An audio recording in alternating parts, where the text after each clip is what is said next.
Last speaker is Mark J. Mandel, Dr. Mandel from the Department of Medical Microbiology and Immunology of University of Wisconsin Madison. His lab used well-studied bobtail squid system to investigate molecular communication between bacteria and their animal host, which lead to the specific and reproducible colonization. Here we come, Dr. Mandel. Thank you very much, Yoon, and thank you to Ross Halong as well as Naveed for really a super interesting day. Yeah, I think it's amazing that Carnegie integrates so well developmental biology and symbiosis. And given that animals and plants evolved in a world filled with microbes, I think you're in a unique place to understand the synergy between these fields that have typically been studied in isolation. So to tie back to the first talk of the day, I have my obligatory cephalopod movie here, but the scale here is really different from what Josh showed. So this is a Petri dish, and here are really Drosophila-sized bobtail squid hatchlings that are swimming around the bowl. And you can see there's a couple hundred in the bowl here, and they naturally lack their symbiont, luminous Vibrio fischeri, and this is what we do most of our experiments on here. And so what my lab studies basically is, how does symbiotic development occur? When a new animal hatches, how does it reliably acquire its symbiont from the environment? What are the bacterial factors, genes, proteins, pathways involved? And what's the colonization specificity here? So how is it that the squid can reliably acquire a single species in this organ? And how is that evolved in different hosts and in different even strains within squid? And so thinking about the theme of the symposium of cellular systems to ecosystems, we really cover a lot of this. Today, I'm going to focus more on the cellular system side across the host microbe interface, but I'd be happy to chat at the happy hour more about the ecosystem side and the colonization specificity work. So this is the organism. This is an adult Hawaiian bobtail squid, Euprymnus scolopes. And it's buried in the sand during the day. It comes out to forage for food at night. And it would cast a pretty significant shadow or silhouette that both prey and predators underneath it could see in the moonlight. And so to solve this problem, it has this light organ for which it recruits the luminous bacteria. Bacteria colonize the organ. They make light for the squid that then camouflages or counter-illuminates the squid's shadow. And the communication between host and microbe can regulate how much light comes out. So on a full moon light, you can have a lot of bacterial light, and on a cloudy night, you can have very little. So the bacteria are acquired only once, really, in the lifetime of the squid when they first hatch. And so some valuable features of this model are there are extensive studies on both partners. We can directly image the site of infection, as I'll show you. We can get a lot of animals for infection. We've been able to manipulate bacterial genetics, and the teaser image that Josh Rosenthal showed at the end of his about a pigmented, an unpigmented squid harkens back to some CRISPR-Cas work he published in Current Biology, and is also reminiscent of work that Philip Cleaves has done in corals, and I think we'll soon be able to manipulate the host genetics as well. And so the fundamental question for biological quality control is, how does the host acquire the right symbiont each generation? Okay, so we can reconstruct the symbiosis in the laboratory, which is one of the things that makes it so valuable. We catch the animals, the adults off the coast of Hawaii. We'll bring back a couple dozen, have them in the lab in a modified zebrafish system. They'll then lay, females will lay about 200 to 400 eggs at a time. In the top image on the right, you can see where they're matted with sand and sort of glued to a surface like the underside of a rock. If you flip it over, you can see the individual eggs here. They'll incubate for just under a month in the lab, and then they'll hatch naturally lacking their symbionts, aposymbiotic. And so on the left here, you can see an adult animal with a bunch of teenager squid in a bowl here. And then when they hatch, those are the ones that are Drosophila sized and that we conduct the experiments on. So if we zoom in on one of these hatchlings, you can see the tentacles at the top, the eyes. This ski cap structure is the mantle. And what happens is water gets pumped through the mantle, over the gills, over the light organ, which is just below the ink sac here, and then out the funnel. And a few microliters get pumped through every second. And I mentioned that the squid has to reproducibly acquire these symbiotic bacteria from the environment in each generation. And so if we zoom in on this light organ here, this is a confocal micrograph from Spencer Nyholm, and you can see that the host is producing mucus that traps environmental bacteria there. And gram-negative bacteria specifically get trapped there. And it starts a selective process by which only certain bacteria are enriched in that host tissue. Okay, so if we look at those same part of the anatomy here, this is the ciliated epithelial appendages. Now the mucus isn't stained, but instead we have GFP expressing bacteria. And this is just 3 hours after we've squirted bacteria into the bowl containing the hatchlings, and every squid in that bowl will be colonized. And what you can see is that bacteria have to stick together. They make a biofilm structure where there's exopolysaccharide, the bacteria are stuck together, and they have to make this structure on the way into the host. If we delete genes that are required for this, then they can't get in. Right, so a lot of this talk will be about regulation of this biofilm structure. So again, this is just at 3 hours. If we zoomed ahead to 48 hours, you would see the GFP fills each side. Oh, I'll go back here. Fills each side of the bilobed organ. I will show you that in this TEM from Andrew Weir. And what you can see is that bacteria are really densely packed in the crypt here. So we have bacterial cells up here, right up against a brush border where you have the host cells.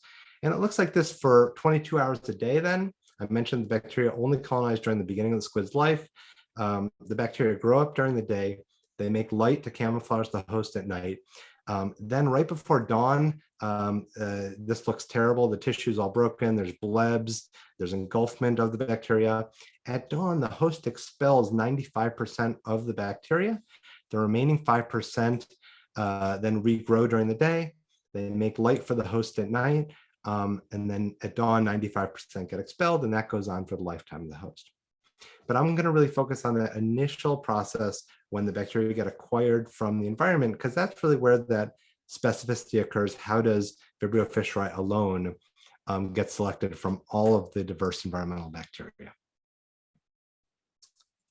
Okay, so first I'm going to tell you about work from my first grad student, John Brooks, who asked, what were the genes that were required for this reproducible colonization process? And so he applied transposon insertion sequencing, which is cartooned here, where he took about 40,000 bacterial mutants and then passaged it through 1,500 squid hatchlings and asked which are the mutants that were then missing from the output pool. So they're the ones that are cartooned in green here. And we did this by capturing the transposon chromosome junctions before and after, doing Illumina sequencing, and then asking which ones were missing. And if we just sort of walk through that, so of these 40,000 transposon insertions, if you don't think about bacteria all the time, there's roughly 4,000 genes in your average free-living bacterium, like Vibrio fischeri. Maybe 500 of those genes are essential, so now we're studying about 3,500. And of those, we identified some sort of colonization phenotype for about 380. And one of the ways that we validated this screen was that there had been about 60-ish genes that have been identified as playing some sort of role in colonization before, and especially the initiation of colonization. And 80% of those appeared in our results. So we felt pretty good that this was capturing real colonization processes. And so we did a number of secondary screens on these candidates, and many of them exhibited defects in biofilm formation, that process I showed you where the bacteria stick together on their way in. And so obviously this is not in the bacteria, not in the squid. This is an assay on agar where bacteria that make a lot of biofilm form these wrinkled colonies. And we can see that many of the mutants do this okay, some it's a little down, but then we can identify mutants where it's completely absent, like this chaperone mutant in DNAJ.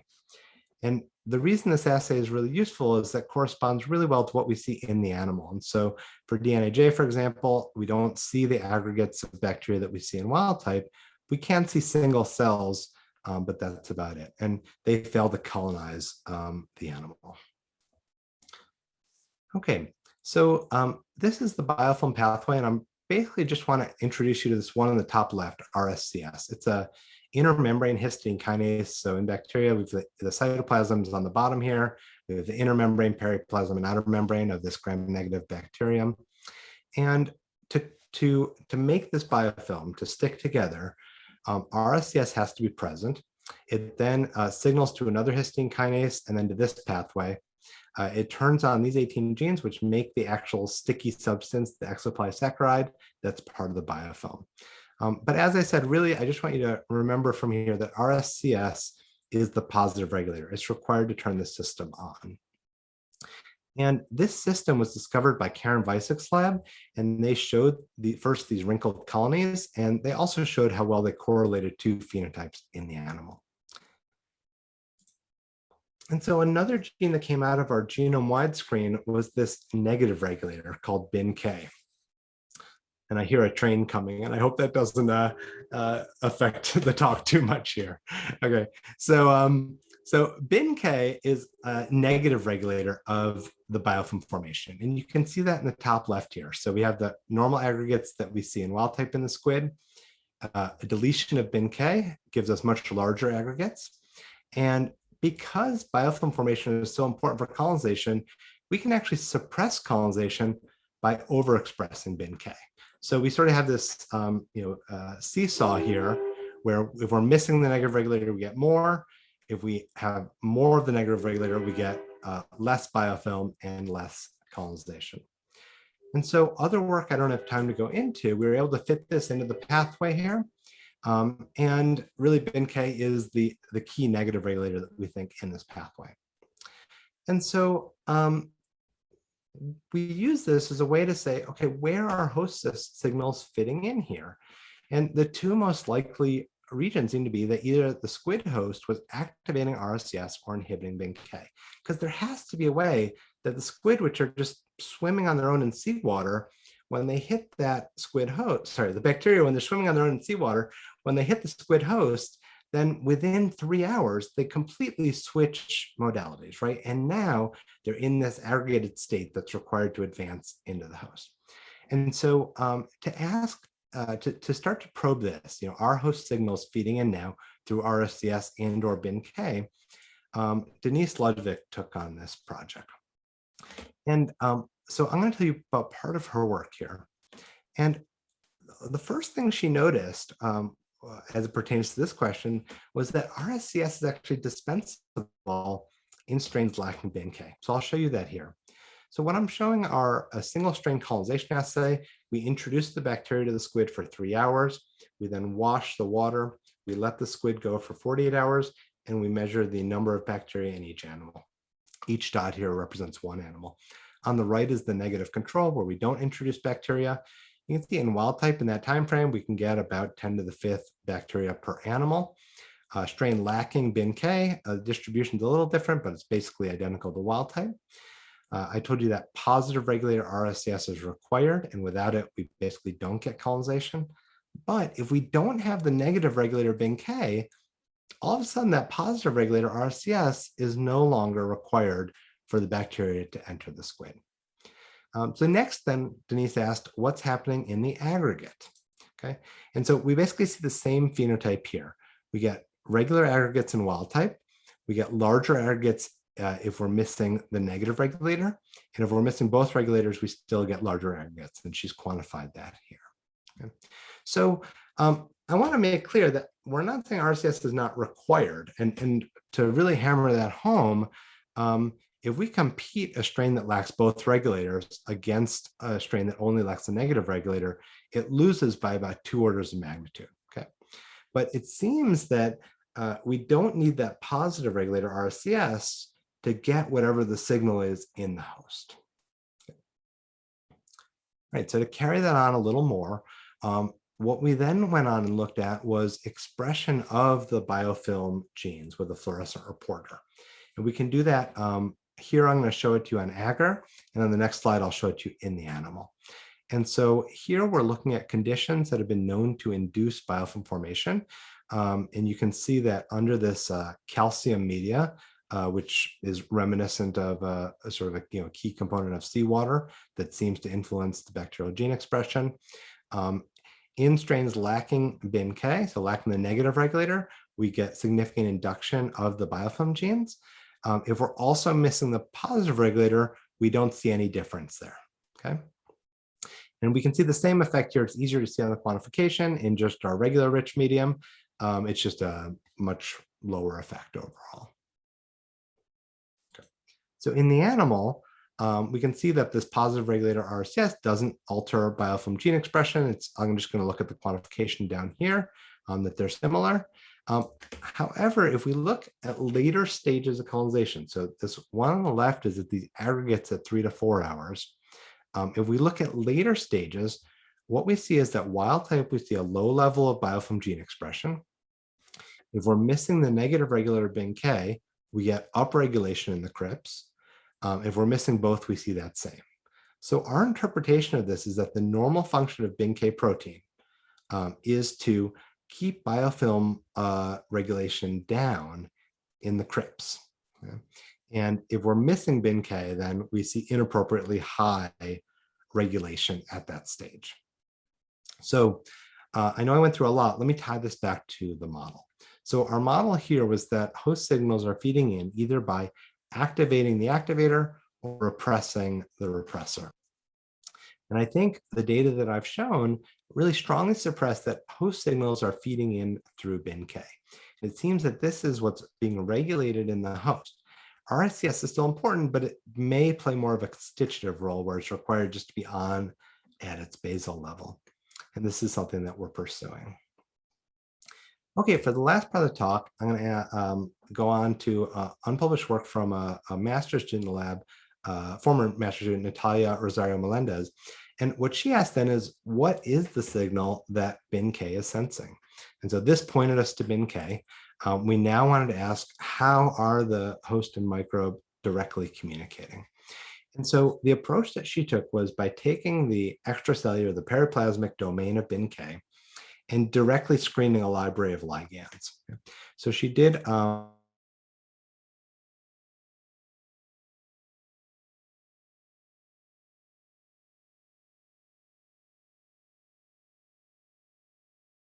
process called differential standards, and I'll zoom in on this sort of the assay to be looking for a shift in the binding. Okay, so here's a zoom in of one of these assays. What you can see in blue is the media control. In orange is a negative control. And you can see that this one compound, ethanolamine, has about a 10-degree shift in the protein structure here. And she was able to validate that. And using microscale thermophoresis was able to find that it has a binding constant that suggests this is a meaningful interaction. And so ethanolamine, which is maybe coming from the host, presents a credible possible ligand here for BIN-K. Perhaps this is how the bacterium are sensing whether they're in seawater versus in the host environment. And in support of this, there's a paper recently from Weilong Eng's lab who studies Vibrio cholera. So it's a completely different signaling protein, but they've also found an ethanolamine binding protein. It has a similar domain. It requires these two aspartate residues, which are conserved in BIN-K. And so now we're asking whether those are required and whether ethanolamine does have an effect, for example, if we add it exogenously. And so that's work that's ongoing in the lab right now. All right, the last data slide I'm going to show is just, this got us really excited about, can we look at compounds directly, and can we take advantage of some of the unique features of our model system to image directly compounds that are present in the host and maybe exchanged. And so we started a collaboration with Laura Sanchez's lab. She's now at UC Santa Cruz, to use imaging mass spectrometry to look at what compounds are enriched in the host. And in this assay I'm showing you here, that are enriched in biofilm producing strains. This is that symbiotic biofilm. And so I'm showing you the first hit that we've hunted down here. You can see, so this is a spatial mass spec approach. They're asking, what are the compounds that are really enriched when the bacteria make this symbiotic biofilm? And I hope with the colors here, you can see that it's really enriched here. Along with a collaboration with Terry Moore's lab at University of Illinois, Chicago, mostly they've identified this compound to be this cyclic diamino acid. This is made by biofilm producing strains. It's also made in the squid host by wild type strains. If we add the compound exogenously, we can actually stimulate the symbiotic the symbiotic bioluminescence. So we think that this really may tie together some of the early biofilm production with the late luminescence. And we have another 20 or so compounds that show a similar pattern we're excited to hunt down, and also to use assays like this in the native squid host to identify compounds that are produced specifically in the host. All right, so I want to acknowledge folks in the lab, present and past, who contributed to this work. I mentioned our collaborators for that last piece. Funding agencies. It was exciting to see earlier in the symposium labs that are back in person, and in a couple of weeks we'll have one of those pictures as well.